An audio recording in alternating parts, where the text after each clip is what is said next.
Davy. Awesome. Welcome to Davy's Awesome Wrestling, where I review wrestling things, all from the perspective of a fan, not an insider. So this past week we had TNA Sacrifice 2025 live from El Paso, Texas. Let's get into it. The opening match was a street fight between Mance Warner and Sami Callihan. And it was kind of pre-opening, because it actually started a couple of minutes left of the countdown show and was going on as soon as the actual event itself started. I mean, it was okay, but it was really just a standard street fight. Not to mention, I know that there's been a lot of hype about Mance Warner, but I've known about him since his time in MLW and GCW. I've never been impressed. In my opinion, he's just yet another generic hardcore fighter, whatever. There was some cool things, like when they brought out the staple guns, and can't say I've ever seen this happen before, when Sami Callihan stapled Mance Warner's tongue to the turnbuckle. But didn't make much difference, because soon after, Mance Warner got the win. Like I said, it was okay. It was worth watching, but it wasn't anything special. I'd give it a 3 out of 5. Yeah! Next match, Tessa Blanchard versus Li Ying Li, formerly Xia Li from WWE. It was a good match. It was hard-hitting. There was a couple of cool things, like, can't say I've ever seen this before, when Li Ying Li did a twisting top rope superplex to Tessa Blanchard. But I don't think anybody believed that Tessa Blanchard was going to lose this match. And she didn't. After the Magnum, she got the win. Just felt like there was no real purpose to this match other than to keep building up Tessa Blanchard. Another 3 out of 5. Yeah! Then a 6-man tag Lucha Rules match, which simply means that they don't have to tag in and out. If somebody leaves the ring, another partner can come in and they are the legal man. Hate to break it to you, but in a lot of American tag team matches, tagging seems to be optional as it is. The contestants, Wes Lee, Tyson DuPont, and Tiger Igwe versus the Rascals and Ace Austin. It was good. It was chaotic. Not quite the good chaotic like I talk about. You know, a little bit hard to follow here and there. And it went until Wes Lee was alone. They had gotten rid of his partners, and he had to get beaten up by everybody until Zachary Wentz went to the top, did a spiral tap, got the pin and the win, and hopefully the closure of this Rascals feud thing. Like, okay, Wesley left, you're in 2 different companies. Okay. Again, I wouldn't say I was that excited about this though. 3 out of 5. Yeah! Then a grudge match of Frankie Kazarian versus Steve Maclin. And, you know, Eric Young has been trying to help Steve Maclin. Steve Maclin's been telling him he doesn't want it. But Eric Young insists and came out before the match even started. He was just there to do commentary and watch his back, as he says. Then at one point through the okay match, Frankie Kazarian leaves the ring, grabs a pair of brass knuckles out of his Call Your Shot Gauntlet trophy, but Eric Young grabs them from him and strikes him with the brass knuckles, and this allows Steve Maclin to get the KIA, the pin, and the win. Kind of like the last 3 matches, it was okay, but it wasn't anything special. 3 out of 5. Then for the Knockouts Tag Team Championships, Heather and Ash by Elegance with the Concierge versus Spitfire. This time it was a 2-on-3, as the Concierge, who's not much of a wrestler and everything, is going to wrestle. It was as dumb as it sounds, which is basically the way I would sum up this match. It was basically just as good as their last one, which wasn't great, especially because of the knockouts. I'm really not impressed by Heather or Ash by Elegance. And with the added Concierge in there, it was stupid. That's really the only way I can describe it. It was dumb. And even dumber, the result was Ash by Elegance picked up the win, making her and Heather by Elegance the new Knockouts Tag Team Champions. The most interesting thing that happened was after the match, out came Metaphors, Jakar Jackson, and Lash Legend. But that's not that interesting, because they've pretty much made it clear they're going to challenge them. It's going to be held as a special thing of like, oh, TNA versus NXT, and it's going to mean nothing. I would give this one a 2 out of 5. Yeah. Then, Mustafa Ali versus Mike Santana.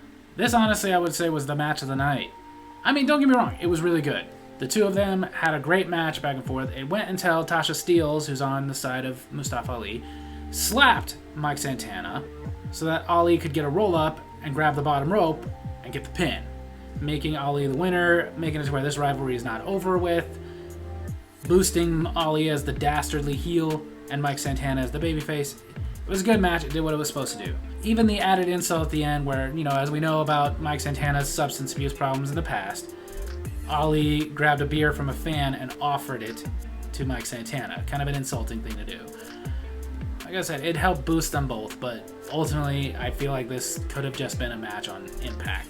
But like I said, it was really good to the point I would give it a 4 out of 5. Yeah! Then for the Knockouts Championship, Cora Jade from NXT challenging Masa Slamovich. I mean, it was good, and again, there were cool moments, like Cora Jade doing a destroyer onto the apron. Brutal. But, again, very predictable, and still the same old thing we've been seeing over and over again lately of NXT versus TNA for the title, and they make it seem like it's a big deal, but it's not, because we all pretty much know that you're not going to give an NXT person a TNA title, and you're not going to give a TNA person an NXT championship. So we knew it was going to be Masha Slamovich, and it was. She eventually got the Requiem, got the pin. Good, but not great. 3 out of 5. Yeah! The next match, a ladder match for the X Division Championship. Jeff Hardy challenging Moose. Which on paper sounded like it was going to be great, but for a ladder match, this was extremely lackluster. Like, of course, they brought out tables and hit each other with ladders, but again, it was like really watching a going through the motions ladder match, which in my opinion should never be a ladder match. Ladder matches are for when you bring it, not go through the motions. And it kind of went again how we expected. Everything was very predictable. Alyssa Edwards was there. She hit Jeff Hardy with Kendra the kendo stick, and he got off the ladder to give her a twist of fate, and this allowed Moose to spear him through a table, climb the ladder, grab the X Division Championship, and he retains. Just felt very pointless again. But it was a ladder match. It was entertaining enough to get a 3 out of 5. Yeah! Then a little interrupting segment, probably just to kill time.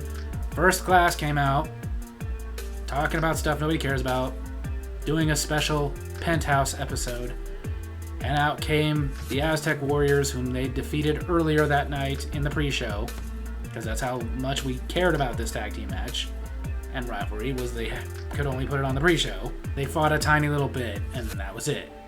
Pointless. Then the main event, a 10-man tag team cage match. It was going to start with 2 for 2 minutes, and then another member of one of their teams was going to come down, and then every minute afterwards until everybody was in the ring, and then it could end by pinfall or submission. Kind of like a War Games, but only in one cage. Basically them bringing back the Lockdown match, which honestly is an event I wish they'd bring back. That was like their best thing. But the contestants, the System and the Colognes versus Joe Hendry, Matt Hardy, Elijah, Leon Slater, and returning Nick Nemeth. Ryan Nemeth on the outside, heartbroken that he couldn't be in the match. And it was started with Eddie Edwards and Elijah, followed by Brian Myers, as the System and the Colognes had the man advantage. It was followed by Nick Nemeth. It was followed by Orlando Colon. It was followed by Leon Slater. It was followed by Eddie Colon. It was followed by Matt Hardy. It was followed by JDC. And then finally TNA champion Joe Hendry. I mean, it was good. It was a lockdown match that was kind of exciting that they brought it back. But I've seen better lockdown matches. Like, nothing way too thrilling happened. And it went until Matt Hardy, getting a little bit of revenge on the System, got JDC in a twist of fate with his neck wrapped into a chair, got the pin, and the win for his team. And then afterward, again, exactly what we thought was going to happen, except maybe with a different person. Everybody's celebrating. They leave the cage. Everybody except Matt Hardy and Nick Nemeth. So Ryan Nemeth runs in, locks the cage from the inside, and keeps everybody out as Nick Nemeth beats the crap out of Matt Hardy, making it clear Nick Nemeth is a heel. Which is what we predicted. We didn't figure that Nick Nemeth was going to lose a title, go away, and then come back and want to be friends with everybody. The only thing that it was not predictable was that he did it to Matt Hardy. I figured he was going to go after Joe Hendry, but it was still kind of predictable. Ultimately, the match was good. but that takes away from it, considering this was like Lockdown. This should have been much bigger, much better, and it just felt like it was just something to do, which honestly was kind of the whole night. 3 out of 5. Yeah! So TNA Sacrifice 2025 overall was a huge letdown. It really, really was. If you have TNA Plus, okay, fine. It's worth checking it out. If you don't, I wouldn't spend money on this. Like, nothing that really happened was that important. Maybe the main event with Nick Nemeth turning, but we knew that was going to happen. And pretty much every match could have just been a match that happened on Impact. And you don't make special events for matches of that magnitude. You make them for really big deals. There was really nothing in here that was a big deal. Even the fact that there was a title change. The Knockouts Tag Team Championships wasn't a big deal because ultimately we kind of keep forgetting about the Knockouts Tag Team Championships. Kind of like the WWE Women's Tag Team Championships. They're not really doing a good job at pushing that. And probably now that they've given it to like the least deserving women's tag team. The entire event just felt like filler.